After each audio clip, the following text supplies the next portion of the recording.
Cool. We'll just give a few more seconds to let everybody else come on in. Wendy's here. Hi, Wendy. I know you can't see. Hi.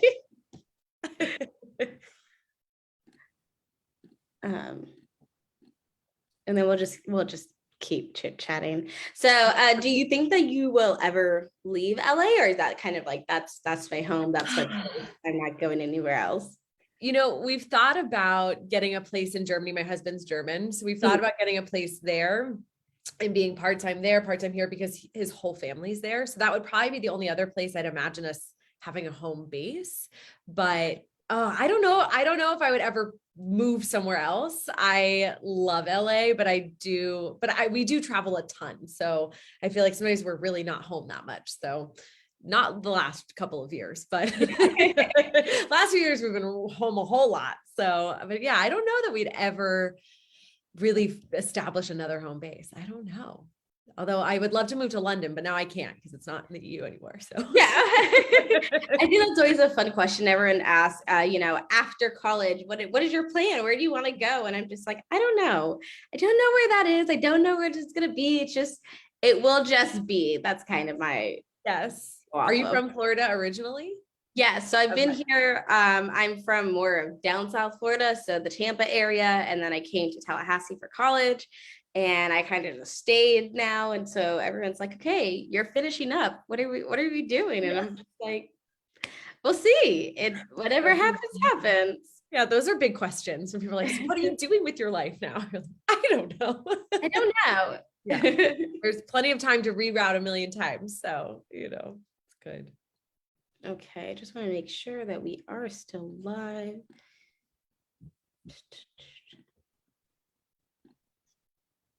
Okay, cool. Yes, we are all good.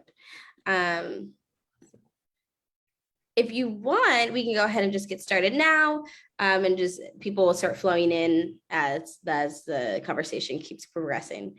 So with that being said, thank you everyone so much for being with Midtown Reader tonight. I'm Kaylee. As you can see, we have a very special guest with us, Chelsea, if you want to just give a nice wave as we discuss her newest book.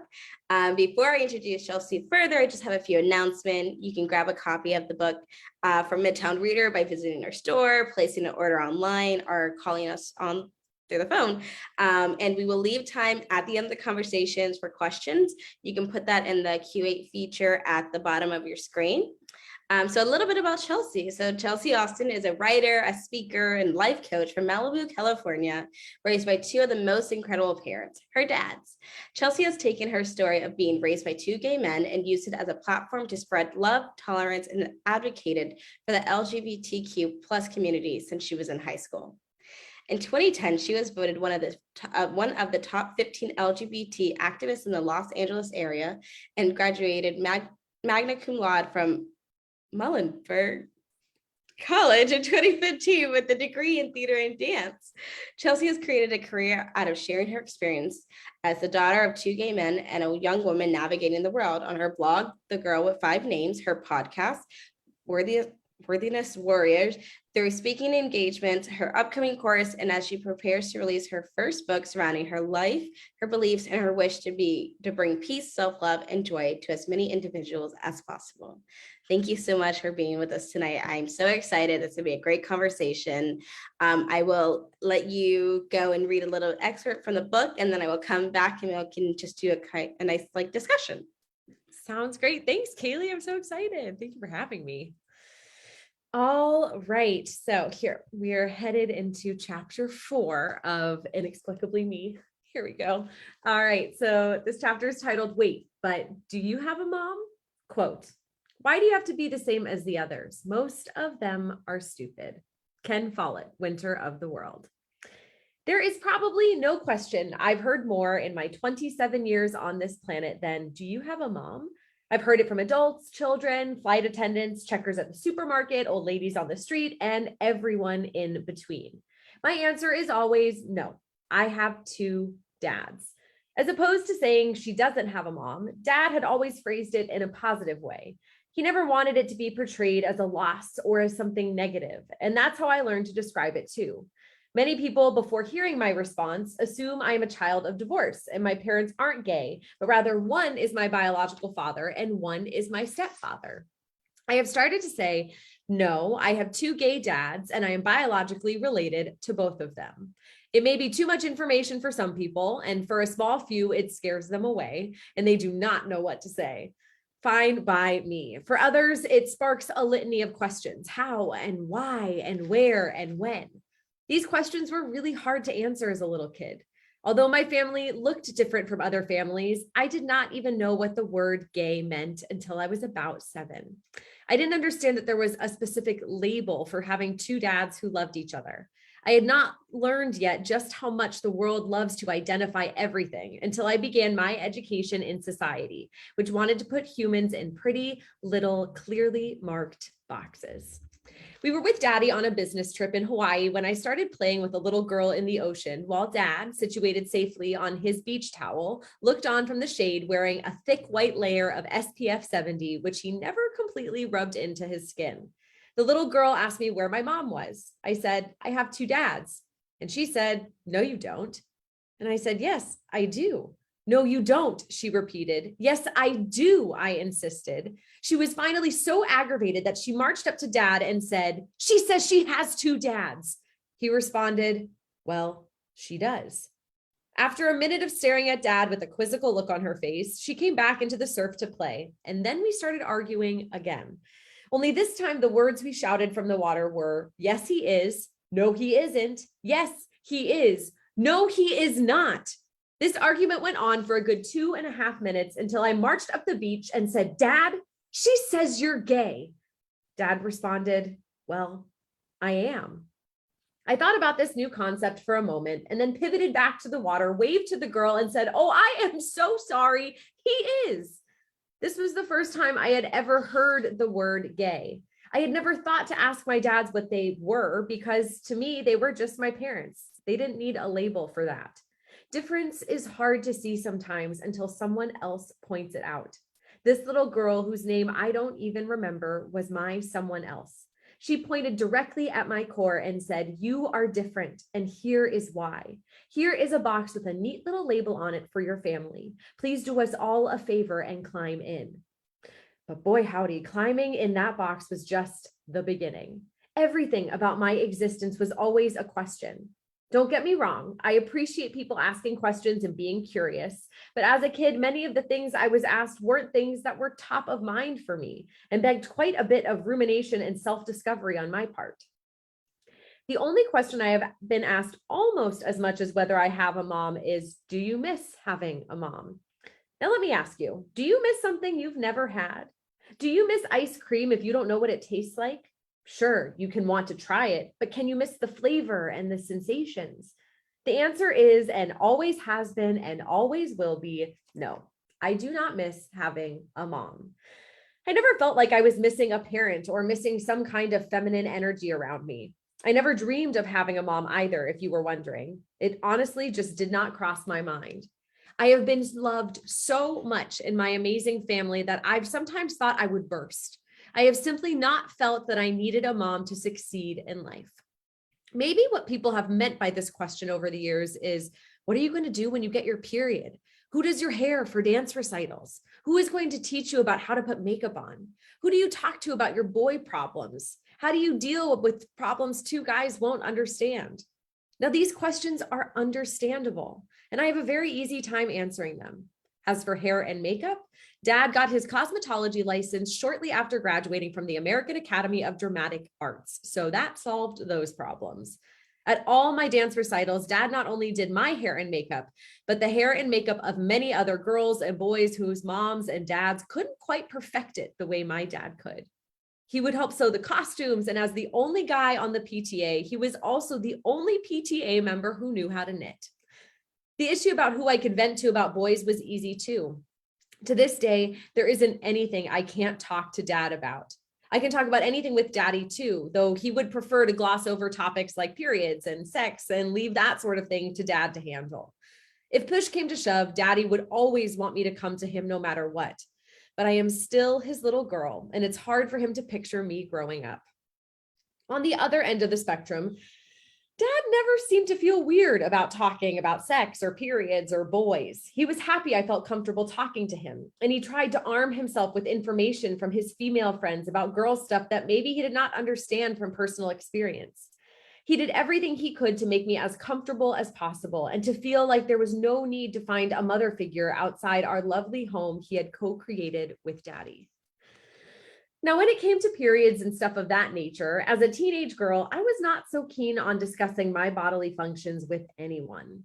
Dad and Daddy bought me amazing books that explained what girls' bodies go through during puberty. They made sure the house was full of tampons and pads. Thank God for you, Dad and Daddy. They armed me with information I could access on my own without having to ask embarrassing questions. I also had Auntie.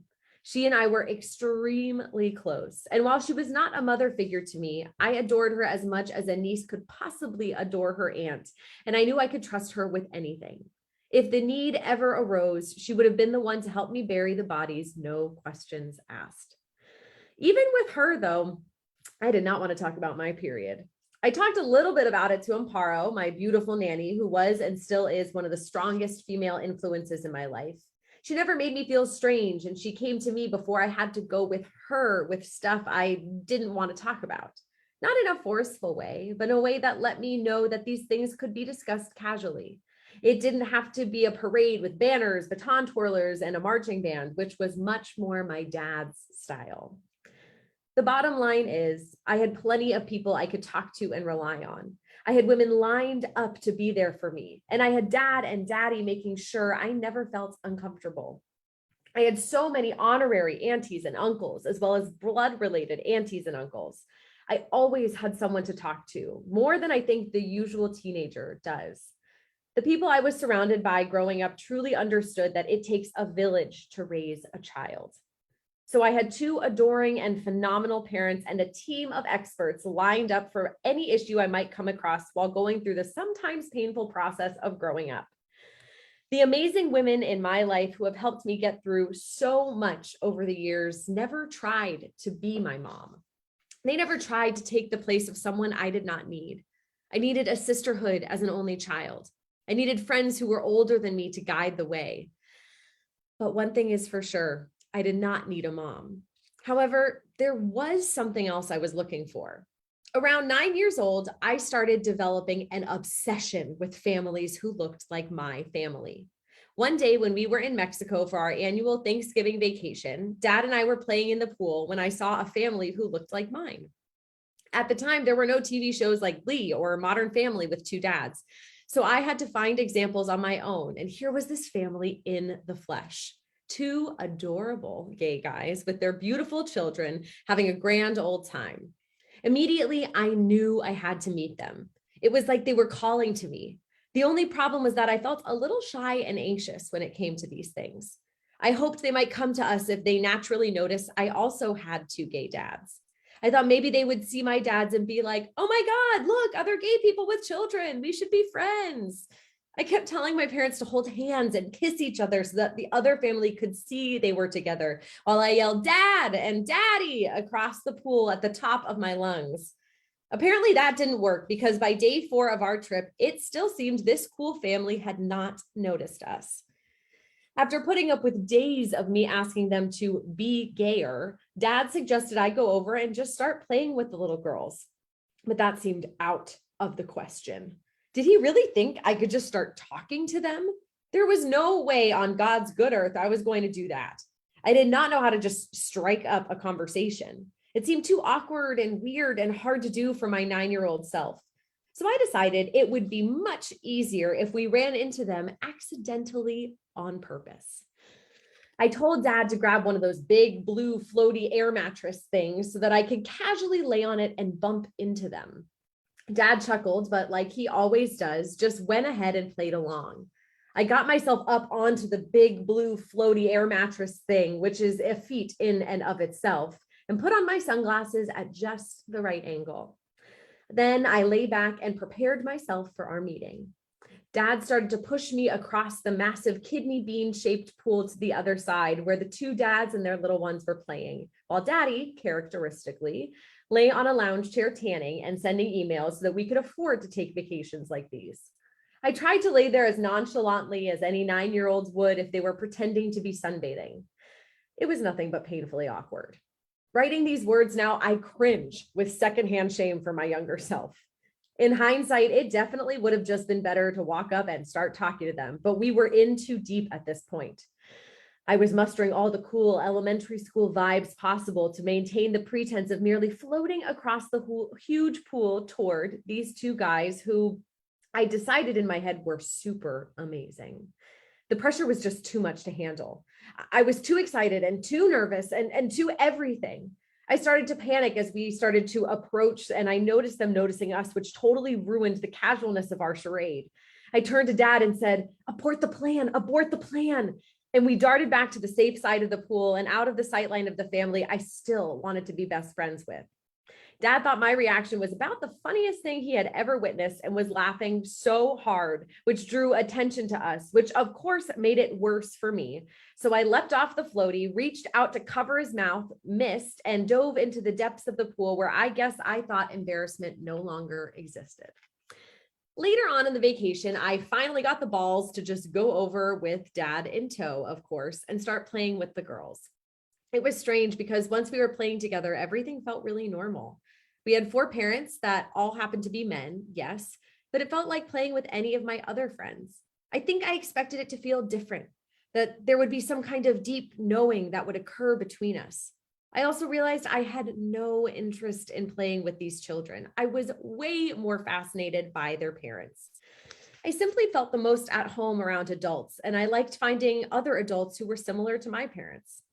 Moments like these around families like mine were a respite. As much as I enjoyed being the girl with 2 gay dads, I also really loved these moments where no explanation was needed. This plan was one of the many schemes I have crafted in my life in order to start talking to gay men. Having 2 gay dads was kind of my party trick. It made for a lot of good jokes, and my dads are insanely cool. So I was one of the lucky kids who adored having her parents volunteer in the classroom or serving as the president of the Parent-Teacher Association, which Dad always was. I had such a fascination with their gayness. I wanted them to be like the gay guys on television who seemed so much more obviously gay than they were. I wanted people to know that they were gay because to me, being gay was cool, and they were my ticket to the cool kids table. I always wanted them to kiss in public and hold hands. I wanted them to exaggerate their gayness. I thought none of my friends would know they were gay unless they did these things. And let's face it, my parents were an excellent topic of conversation. I have realized over time that having gay dads is a little like having parents with an accent. You can emulate their accent, but you cannot really identify what about it sounds different. Dad's mom, Mama, as I call her, is from West Virginia. And even though she has lived in California for over 60 years, she still sounds like she got here from the backwoods yesterday. I love her to pieces, and she is one of the most adorable women ever with one of the world's heaviest accents. Dad can tease his mom by mimicking her accent perfectly. But when I ask him to describe what her accent sounds like, he says he truly cannot hear the difference in it. I think it's just because it's your mom's voice and that's how she talks, you know? She doesn't have an accent. Well, I guess the same thing goes for my parents' gayness. I cannot really see the more flamboyant things they may do. I could not point out the signs that make them look gay, although everyone else might be able to tell me all the attributes that they say makes it clear for them. I think it's hysterical that it is just little old me who sits and looks at them and cannot quite see what everyone else is seeing because they're just dad and daddy to me. Their actions are funny, smart, embarrassing, sweet, loving, and everything else under the sun, but they are not gay actions. They are just human actions. And the fact that my parents are so cool does not have to do with the fact that they are gay. It has to do with their being cool people who other people, even teenagers, want to be around. They were like icons on my college campus. Before I would even know their flight had landed in Philadelphia, I would get texts from people who went to my school saying, "Oh my God, I just saw your dads. The boys are back." I would then call Dad to find out that, yes, indeed, they were on the grounds of my college campus and on the way to my dorm had been stopped by all my friends, some faculty, and tons of staff to talk and catch up. I guess I now know that my dad's homosexuality is just one of the many things that makes them amazing humans. It probably would not even be the first adjective on a list someone would use to describe them, though it would be on mine because it is one of my favorite things about them. Just as those people asking me what I was going to do without a mom had not really thought through what they were saying and how their opinions and questions might affect me, I guess I didn't think about how these things might look to the outside world either. I also didn't think much of these labels or designated boxes as a kid. I realized, oh, okay, I guess there's a name for two men who are in a relationship. I glanced at the box we had been put into, shrugged my shoulders, and moved on.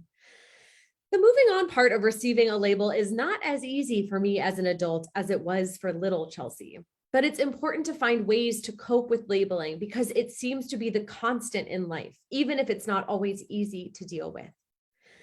In learning to get comfortable with the boxes I have been put in, I have also used this knowledge to better understand people who don't believe the same things I believe or who like to label me differently than I do. They are justified in having their own beliefs, no matter how hateful they may be, because it is what they know. It doesn't make it okay, but I can relate knowing that they are defending what they know just as adamantly as I am defending what I know and cherish. It does not make it right. Ignorance is no excuse for discrimination. It does not make it better, but it helps me to understand other people in the world and to be able to sleep at night. I have incredibly strong beliefs. My family loves to label me relentless. I am one of those people who, when I set my mind to something, I absolutely will not stop until I make it happen. Like when I was 7 years old and wanted a bird and my parents said no, I did not walk away defeated. I calmly and quietly went into my room and created a 10-slide PowerPoint presentation and accompanying spreadsheet as to why I should be a bird owner and exactly how I planned on taking care of my future pet. Needless to say, the second time around, I got a definitive yes from both of my parents. But please do us all a favor and don't ask them whether I followed through and performed any of those duties that were actually on the spreadsheet. Regardless of my stubborn nature, I try my hardest to be open to all points of view. In this polarized world, we are taught to despise and be afraid of what we do not know. It's not that we should be blind to what makes us different, but this polarization makes it so hard to have relationships and understanding across political parties. Before we've even begun a discussion, our belief that the other side is wrong is a foregone conclusion. I used to think that as a radically liberal person, I owned the label open-minded. Well, it turns out I was open-minded. If you agreed with me on issues about LGBTQ rights, abortion, the environment, racism, sexism, and the list goes on and on. I realized that just because I am liberal does not mean I am open-minded. I was shutting down other people's beliefs because they did not line up with mine. And sometimes I did that out of self-preservation. As you can imagine, it's really hard for me to debate my family being a legitimate family. However, I have found that we have an opportunity in being vulnerable and open with people who are different from us. When we show someone who we are, it's easier to understand why someone is the way they are and build something beautiful where before there may have been disgust or hatred. Polarization drives us apart, but I believe we are meant to come together. We are meant to better understand each other and become more open-minded in every sense. We should celebrate our unique backgrounds and the things that make us each special. To live as if we do not see things like race, religion, sexual orientation, gender identity, level of ability, or class would be to miss out on a celebration of beautiful people and cultures. Where we find openness in ourselves, we find endless opportunities. So I ask you, my friend, what is the worst thing that could happen by opening yourself up to someone who is vastly different from you? How might your life be different by opening up instead of closing off when you feel that someone may have different beliefs than you do? Thank you.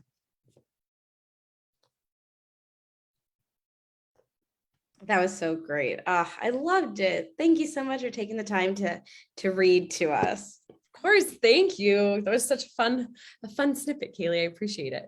Yeah, of course. So I will start kind of opening up the floor for some QA if you guys want to use the QA feature at the bottom, and I will give you some time to do so, and I will just kind of start asking questions. So tell us, why did you write this book?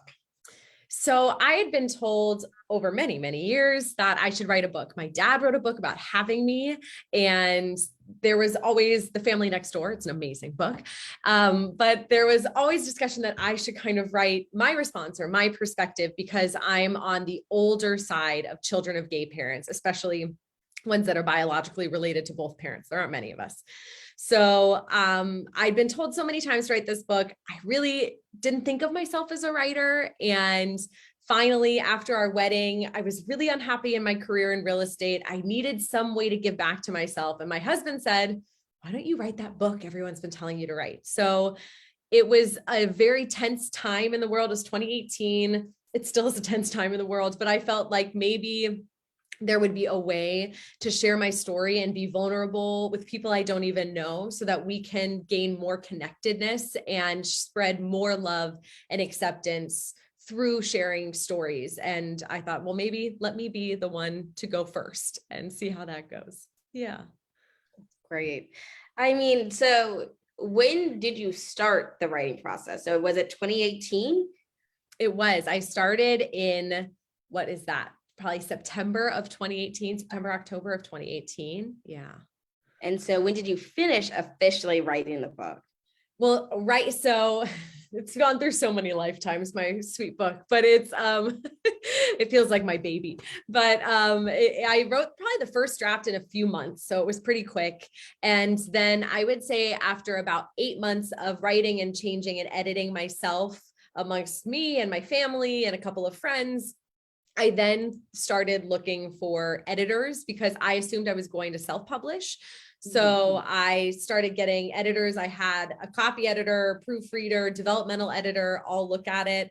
And then in 2020, I started applying or submitting my manuscript, not applying, submitting my manuscript to publishers. So I guess it was done being written by fall of 2020. So it took about 2 years to fully form the book and execute. Yeah. Yes.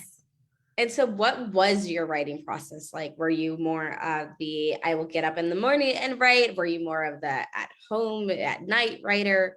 What was that process for you? So I'm a morning person, so I'm no good at night. So definitely a morning writer.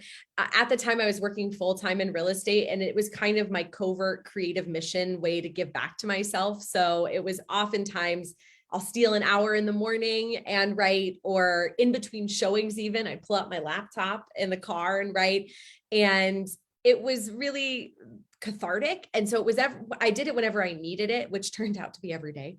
But, it was kind of in stolen moments. I didn't have a set, this is when I get to write, because I now, if I were to go, and when I go write my second book, hopefully I'll have more structure over my writing process. But at the time it was stolen moments here and there whenever I could make that happen. Yeah. That's a great lead way. So do you plan to write another book? And if so, what do you think it will be about? Oh goodness. Yes, I would love to write another book. This book ends, and no spoiler alerts, you know what happens in my life if you know me at all. But this book ends with my wedding. And so that was only a few years ago. And I think I need to live a little bit more life before I can write the next chapter. However, I feel like the next book will have something to do with either furthering this idea of helping others become inexplicably themselves, or working on what it's like becoming a parent whenever that happens for me, and kind of what that looks like as from my perspective, where they now have gay grandparents that are, what names do you use, all of that kind of stuff. So I kind of have two different directions I'm thinking about right now. But I can't wait. I love the writing process. So I'm looking forward to getting back to it. Yeah. So it looks like Anne had a question, and she said, how do you start a conversation with someone who disagrees with you and may consider your family illegitimate? Oh, yes. First, take a deep breath. That is step one. I've had many of these conversations before in my life. And I think the first thing I learned from Brene Brown, this is not necessarily my method, but I learned from Brene Brown in her book, Braving the Wilderness, about how to kind of cross these boundaries and know where your boundaries are. Because I think it's important, like I talked about a little bit, self-preservation is sometimes really necessary. Sometimes you can only go so far in these conversations. And if you're feeling emotionally attacked or abused, I think walking away is number one, most important. Take care of yourself, your mental health, your physical health, whatever you need to do. But I do think if you can breathe and remain open and know that that other person is coming from their specific belief system, and maybe they just don't know different, just like I don't know different from my family, that it doesn't have to do with me. It's not that my parents are bad parents or I'm a bad person, but it's about remaining open and saying, how long can I sit here in this space? And requesting that you also receive respect. So the respect has to be mutual. I'm going to let you tell what your opinions and beliefs are, but you also have to be open to hearing mine if we're going to be able to have this conversation. So I think starting with some deep breaths, checking where you're at mentally to make sure you're in the right space to be able to do it, because it's not easy. It can feel very uncomfortable, and making sure also that you have somewhere to go afterwards. I tend to need to discharge energy after these conversations. So wherever your safe space is, make sure they're going to be available after that conversation, that you can call a family member, a friend, anyone, a partner, and be able to connect with someone. I hope that answers that question. Sorry, I keep getting like an eyelashes in my eye, and I'm like, no, oh. No.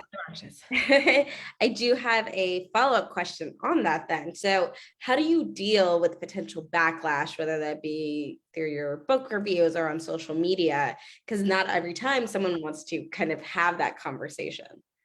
Oh yeah, I get a lot of hate on TikTok. So TikTok does not, they love to comment things about me and my family. I think again, it's about knowing your limits, knowing what you're comfortable with saying, and getting used to it. I've also been doing this since I was 15. I put up a video from my parents' wedding when I was 15 years old, and it went viral. And a lot of people had horrible things to say about me and my family.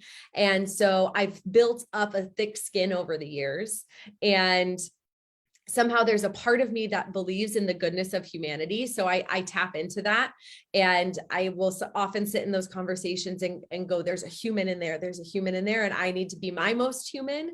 And know that also, if it's in person, it's one thing that's really challenging. And I've run into it before where I've said, okay, you know what? I think we just need to agree to disagree right here, right now, in this moment. I don't necessarily always believe in agreeing to disagree. I think it's sometimes, again, that self-preservation bit, but when it's online, knowing that people gain so much strength when there's anonymity, and that it's not about you, it's about their belief system, their upbringing, all of their past experiences. We bring all of those to every situation. So I can be my natural state can be to be a little hot-headed and to want to yell and scream back. And I've had to learn to fight those urges and just say, okay, keep telling myself, remain calm. It's okay. And remember that if I can stay in this conversation long enough, there's potential to change someone's heart and mind. So if I can sit in this discomfort just a little bit longer, maybe I can find some connection. And I think that is what, again, my friend Joe Salmonese wrote a book called The Gift of Anger, where he talks about finding that one connection with someone that's so different than you. You know, if it's, for me, it would be someone who is very, very religious. I would feel like I don't even know where to connect with you, but maybe they have a dog, or they also have a parent, or they also have been to Los Angeles. Anything you can find, any level of connection you can build, I think start there as opposed to going straight to the tough stuff. Yeah. That's great. Thank you. So following all of this, because I'm sure there has to be a person, what or who inspires you to keep going and to keep kind of trying to find that middle ground, that connection? I think I'll say it's threefold. One is my parents. They inspire me because they were born in the mid 50s, and they were able to trust and be their full selves, and come into the world and decide, okay, I'm going to be an out gay man when it's not in vogue or popular or okay. And they were bullied for it, and it was a horrific time. So they're really my inspiration, saying if they can do it, I can do it. In many ways, being an ally and fighting for someone else's rights is easier because I don't have to go out there every day and also be an LGBTQ person. I can go out there and be a straight woman that can fight as an ally. And I think sometimes that makes it easier because I'm not facing as much of the discrimination. So my parents, and one of the other prongs of my inspiration is my future children. I want to build a world in which they can fully be themselves in a way that it's just so radically who they are. And so for me, it is always worth fighting for, because I want to build that world for my future children and for all LGBTQ plus youth in this country, in the world. That is my other inspiration, is they shouldn't have to ever feel like they have to hide who they are or not feel like they can confidently be themselves. So I would say that's my three-pronged inspirational batch. Yeah. That's great. I love that. So what do you hope readers will take away from this book? So many things, but I hope readers will start to learn how to love and accept themselves, because I believe that self-acceptance is what inspires and moves forward the acceptance and love of other people. Because when you feel cool with who you are, it doesn't really matter what anyone else is doing.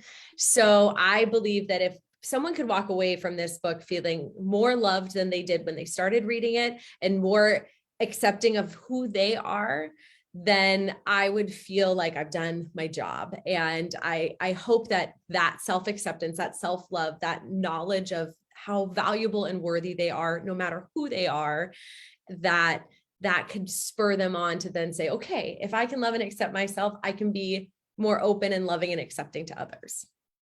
Your passion is like, you can hear it as you're speaking.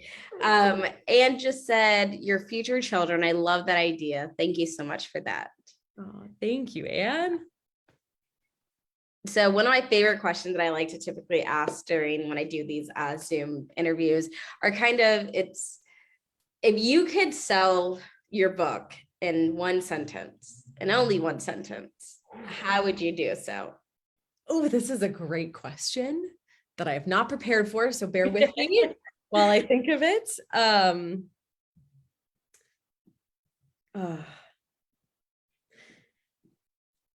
If you needed a respite and a place that you could call home and feel fully who you are and loved just as you are, then this book is for you.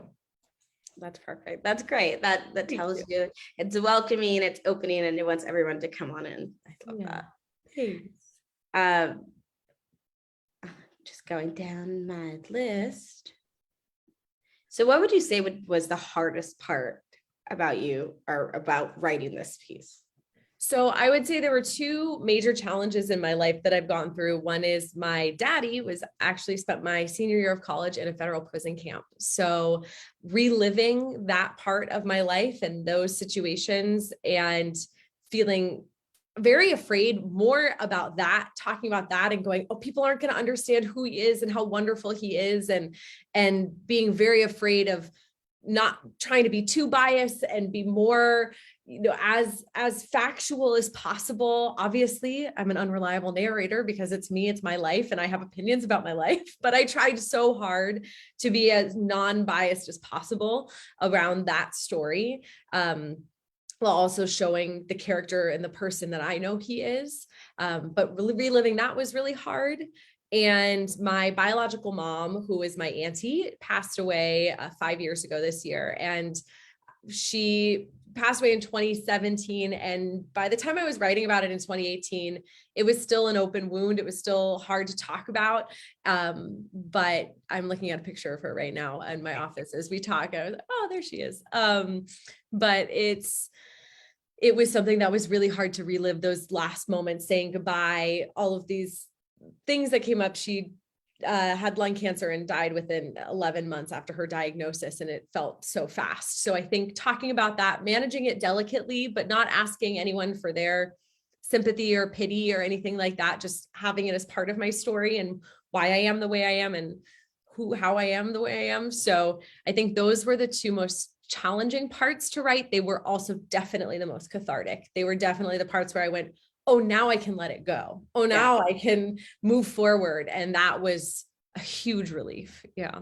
Yeah, we hear often that when writers write that it's like when they can put it all on paper, that all the feelings and emotions are out there.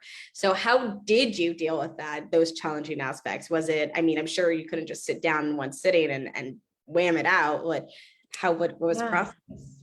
So therapy and I'm very open about the fact that I love therapy. I think it's very important for everyone, but a lot of it, I am someone that I just sit down and I want to get it out. So I would oftentimes, I like to feel. I'm a Cancer, my astrological sign is Cancer. I like to feel, I like to cry. So I would put on music that would evoke something in me that really I felt connected me to that time in my life or that emotion, and just try to get out a draft. And then I would forget about it and say, okay, I'm just going to write it and forget about it and leave it for a couple of weeks. I'm not going to edit myself as I go. I just am going to let myself get this out, have a good cry, and then come back to it later on. And those 2 chapters, I really didn't change much until another editor came in to look at them, because that, I have to say, was harder to go back and read what I wrote, was much harder than actually just writing it. So I did with those kinds of like, just get it out. And then go back afterwards, after I'd taken some time to then make the chapters what they ultimately became. Yeah. A lot of deep. So I'm sure that was just so much emotions at one time, but I mean, you were able to get this piece out and it's giving clarity and excitement to other people, which is exactly what you're trying to go for. So I'm glad for that. So I know that you have the podcast and the blog. And so can you tell us a little bit about, if someone were to go on the listen to your podcast or go on your blog, what can we expect? What would we see or hear? Totally. So my blog, The Girl with 5 Names, was built out of all of my 15,000 names that I have here. Well, it's 5 names. But it's a blog about how I have started accessing my self-worth throughout my life. And so it started a lot as storytelling. So if you go back to like the archives, the very beginning of the blog, it's a lot of stories that I was writing and kind of processing as I was going. One of the things that I always say, I don't write about things because I have them all figured out. I write about them because I am currently trying to figure them out. And I'm one of the weird people that writes about things before they've really scabbed over. I like to go through them with people at the same time so we can have shared experiences and not feel as alone. So on my blog, you'll find a lot of storytelling, which is now transitioned. I've started to weave in my life coaching after I got my certification, a little bit of the how-tos, how to manage this, how to take care of this, how to work with stress, all of these different tips and tricks, and intertwine that with some storytelling. So my blog currently everyone has a video too. So you can see me talking. I like to provide multimedia. You can read or you can watch or both. And if you check out my podcast, I'm currently in season 3. And in this season, it's a very special season for me because my dad is my co-host and we're having so much fun together. And on my podcast, then again, I love me some self-worth. So I love to talk about self-worth with other people, how they've accessed it and how their stories can help others develop and access their self-worth and self-acceptance. And sometimes just tell a really good story. So it's seasons 1 and 2 were me and amazing guests. Season 3, some of the episodes are just me and dad chatting about certain topics like how parent-child relationships can transition from childhood to adulthood, or meeting with amazing guests. Like I just spoke to Aaron Baker, who's a recovering quadriplegic, and how he worked through his amazing process of recovery where he can now walk again.